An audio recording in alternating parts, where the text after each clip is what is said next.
Bonjour et bienvenue dans cette nouvelle vidéo. Aujourd'hui on va parler d'une grille de tricot.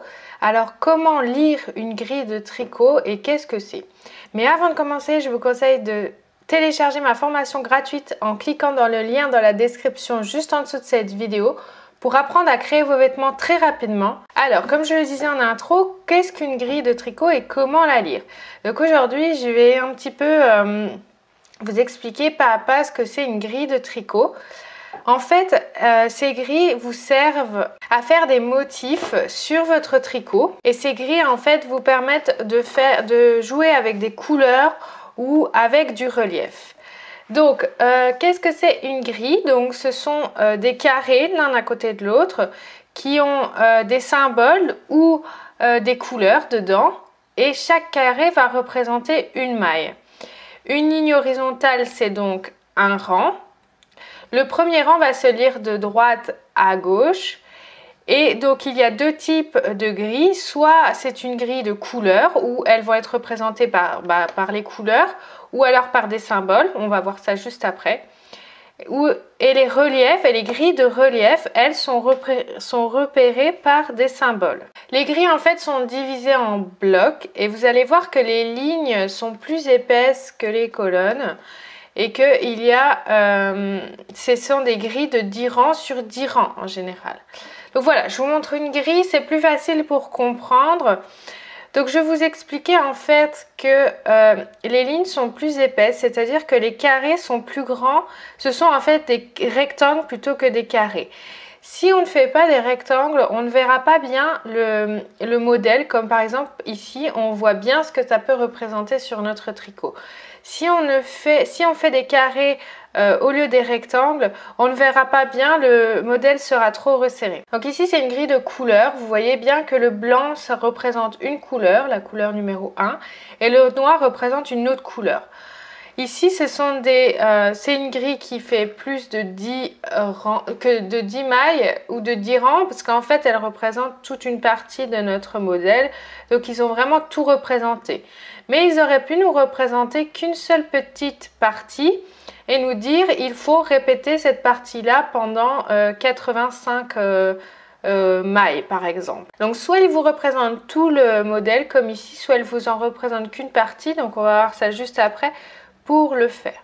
Donc ceci c'est une grille de couleurs qui représente un jacquard.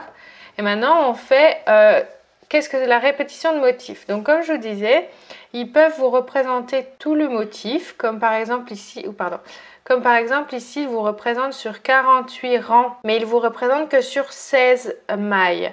Et en fait, ils vous disent qu'il faut répéter, ici c'est écrit, répéter toujours les 16 mailles et les 48 rangs de l'encadré.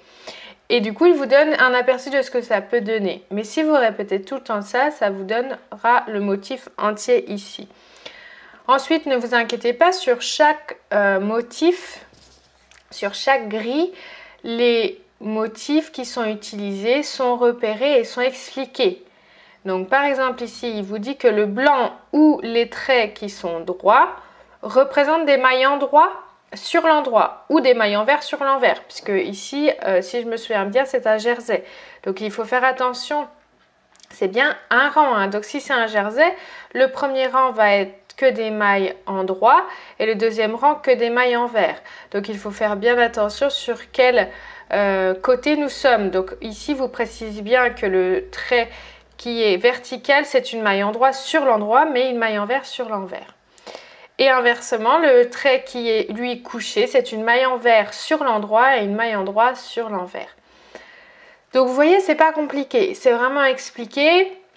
Il faut prendre son temps pour bien comprendre le motif, essayer de bien le regarder, de le suivre vraiment sur les premiers rangs que vous faites pour bien ne pas vous tromper. Et une fois que vous avez compris, ça part tout seul et c'est un automatisme. Hein. Donc je vais vous montrer un motif qui est un peu plus compliqué. Voilà, donc ça c'est une grille de relief. Elle est bien complexe, elle est bien fournie, il faut bien y faire attention. Donc vous voyez ici on repère la répétition de motifs qu'il faut répéter 3 fois au total entre les deux étoiles. Ensuite, il y a 44 ans sur le diagramme, donc il vous représente les 44, mais en général, il vous représente aussi ce que peut donner le motif. Et donc là, à côté, vous avez les explications de tous les motifs qui sont sur ce relief. Donc, comme tout à l'heure, le trait vertical, c'est une maille endroit sur l'endroit ou envers sur l'envers. La barre horizontale, c'est une maille envers sur l'endroit ou endroit sur l'envers. Et ensuite, il vous explique en fait tous les autres motifs. Donc là, il vous explique vraiment pas à pas, hein.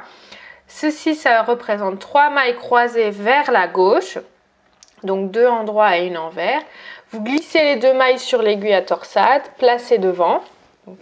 Et vous tricotez à l'envers sur la maille suivante, puis à l'endroit sur les 2 mailles de l'aiguille à torsade. Voilà, donc il vous explique en détail tout ce que ça veut dire. Moi, je vous conseille vraiment, quand vous avez des grilles comme ça très complexes, de regarder ce que ça peut donner sur la photo du modèle. Parce que la photo du modèle, elle, vous donne un ensemble global sur le tricot, sur ce que ça peut donner. Donc, ça vous aidera à bien comprendre la grille. Donc, vous voyez, il existe vraiment des types de grilles de toute façon, de toutes sortes, de couleurs, de reliefs. S'il y a vraiment un modèle qui vous plaît, ne vous limitez pas, ne vous dites pas « Oh là là, ça va être trop compliqué ». Prenez juste votre temps pour bien la comprendre et vous allez y arriver jusqu'au bout, hein. Donc surtout, ne vous découragez pas, essayez de la faire et encouragez-vous à apprendre des choses compliquées. Donc, vous avez vu, lire une grille de tricot, c'est vraiment pas très compliqué. Prenez-la pas à pas, lisez bien les instructions qui sont à côté pour chaque maille, pour chaque dessin, pour chaque relief ou pour chaque couleur. Entraînez-vous, essayez d'en lire quelques-unes. Moi, le conseil que je peux vous donner, c'est de prendre un patron qui vous plaît et de l'essayer, de le faire vraiment.